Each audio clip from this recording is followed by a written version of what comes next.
भोजपुरी में हंसे और हंसाए वाला एगो जबरदस्त शो आइल बड़ुए जेकर बता दी कि देख रहल बनी है नमूना चेहरा जेपी यादव जिनकर कॉमेडी देख के कहीं ना कहीं दुख दर्द सब दूर हो जाला।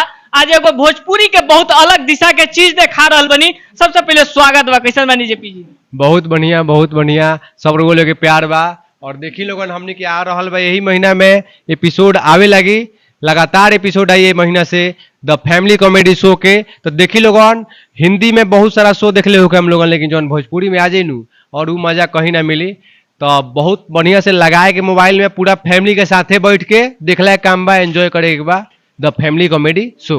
जैसा कि आप मानल जानी कि भोजपुरी में एगो दवाई बनी, कोनो बीमारी होखे तनी मनी मोबाइल निकाल के जेपी यादव के देख लेला के बाद सब बीमारी दूर हो जाला। द फैमिली कॉमेडी शो से का वही तरह के संदेश जाई? वही तरीका से वहू से बढ़िया, काहे कि ओमे तो हम अकेले रहनी हो। अभी देख ली कितना लोग बा अभी।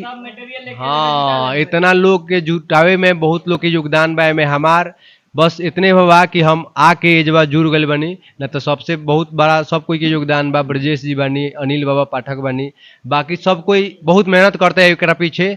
हम तो बहुत एगो छोटा सा पार्ट पुर्जा बानी, बाकी सब कोई बहुत मेहनत कैली बा। अच्छा जेपी जी, कहल जाला भोजपुरी में सिर्फ अशब्द बड़ुए, अश्लील बड़ुए, तो का फैमिली शो बड़ुए जे सब कोई बैठ के देख सकता? घर परिवार के जे बुजुर्ग लोग बड़ुए जे ओकरो मन होखे कि ना देखे के चाही तो सब लोग बैठ के देख सकता नु? एकदम, मतलब हती चुकी लड़कों के लेके रुआ बढ़ जाए, गोदी में के लड़के से लेके आजे बिहाने भैया टपके वाला होगा, मतलब वो बैठ के देख सकता है।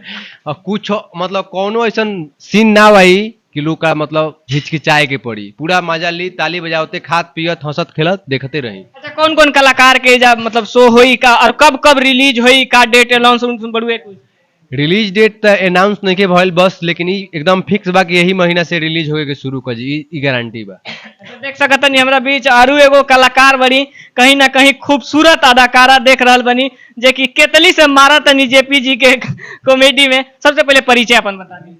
नमस्ते, प्रणाम, कैसे हैं आप सब? मैं एक्ट्रेस आंचल राय आप सबको तहे दिल से प्रणाम करती हूँ। आंचल राय से कोई ना चीनी है, रंगीली चाय वाली बोली। और जैसे कि मेरा नाम इस शो में रंगीली चाय वाली है और मैं चाय बेचती हूँ और बहुत ही अच्छा कैरेक्टर है मेरा, जो कि मैं सबको हंसाती हूँ और बारी बारी से चाय भी पिलाती हूँ और सबको थोड़ा सा लाइन भी मारती हूँ। अच्छा, चाय काहे नहीं की पियावत जेपी जी के कॉमेडी में देखनी आजा बैठ के कि मारतनी केतली से मारकर यठा तर यठा सब कहतनी? क्योंकि ये बार बार मेरा बेइज्जती हमेशा हर जो भी गेस्ट लोग आता है ना सबके सामने मेरी बेइज्जती करते रहते हैं, इसलिए मतलब इनको हम चाय नहीं पिलाते हैं। तबले चाय ना पिए तबले तो होई बेइज्जती मानी ना। आई देखा दी कैमरामैन से चाहत कि साली जी से इंटरव्यू हो जाए, बातचीत हो जाए। जेपी जी के साली बड़ी तो कहीं ना कहीं दर्शक रहो लोग के साली बड़ी का कहम? सभी दर्शकों के हमारे प्रणाम। हम संध्या ए द कॉमेडी फैमिली शो से हम शर्मेली बानी। ये शो में बहुते नोक झोंक बा, जीजा साली के लड़ाई बा, बहुत प्यार बा। आप सब परिवार के साथ बैठ के देख सकत आनी बहुत जल्द हमारा शो। अच्छा, इतना खूबसूरत बनी तैयो जीजा जी काहे निखन पटावत? अब कुछ कहल ना जा सकत है। अच्छा, दर्शक में से कोई चाही लाइन वाइन मारी तो? खुला बा दरवाजा, खुला बा। देख ली जीजा जी यहाँ पर कह देनी कि खुला बा दरवाजा, आई पटाई जा और खूब से जाके वीडियो देखी जा, खूब मजा करी जा।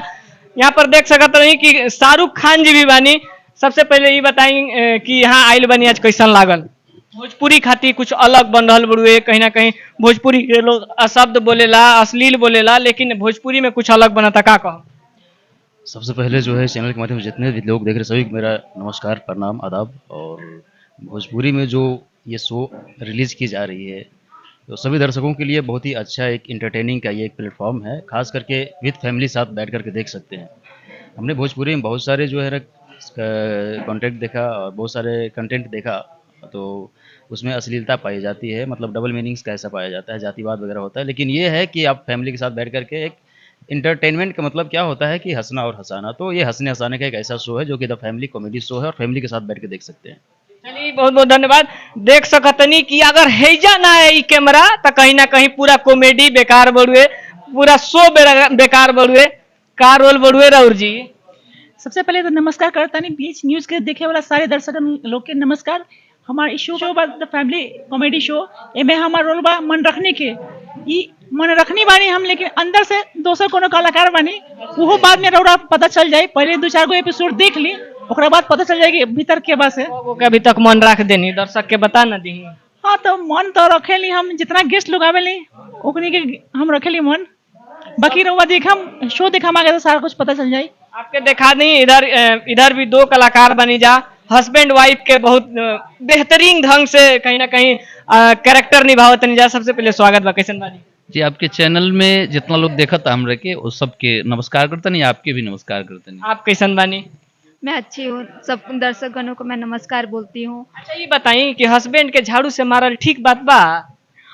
न- ले चले कि पति परमेश्वर होता नहीं महाराज मार रहल बनी बढ़नी का है? देखिए पति परमेश्वर मानता नहीं, लेकिन हमनी के पत्नी सन के नु झाड़ू बेलन ई एक हथियार होला, तो थोड़ा बहुत हेंगे हेंगे करे के पड़ेला। इस्तेमाल कर लेते रही। देख ली दर्शक लोग की ई का कहतनी कि हथियार हटे झाड़ू बेलना आरू छोलनी कलछुल। हाँ बिल्कुल बिल्कुल, तो वही से अब ई पैर ना दबावत रहनी तो हम का करी, मारे के पड़ला, दबा देती तो ना मरती। अच्छा कॉमेडी शो में का रौर बड़ुए का कैरेक्टर बड़ुए का जिस तरह की भोजपुरी में मानल जाला कि सिर्फ अश्लीले बनेला, डबल मीनिंग चीज बनेला, लोग ना देखल चाहेला, लेकिन भोजपुरी के कहीं ना कहीं अलग चीज एगो निकल के आ रहल बड़ुए। और जेपी जी बैठल बनी कहीं ना कहीं पेट के सब दर्द के या फिर माथा के दर्द चाहे जौन देह हाथ के कोनो दर्द होके रात के कहीं से थाक गईनी, ऑफिस से नहीं चाहे हर जोत गईनी, मोबाइल देख लेला के बाद सब कुछ ठीक हो जाला। तो ई का जे शो आ रहल बड़ुए फिर से वही फैमिली टाइप के होखी या फिर वही बलगरीटी रही? ना ना रउआ लगिन सब केहू देखी लगिन, और ये बिल्कुल प्योर शाकाहारी फैमिली शो बाटे, शाकाहारी बिल्कुल प्योर शाकाहारी।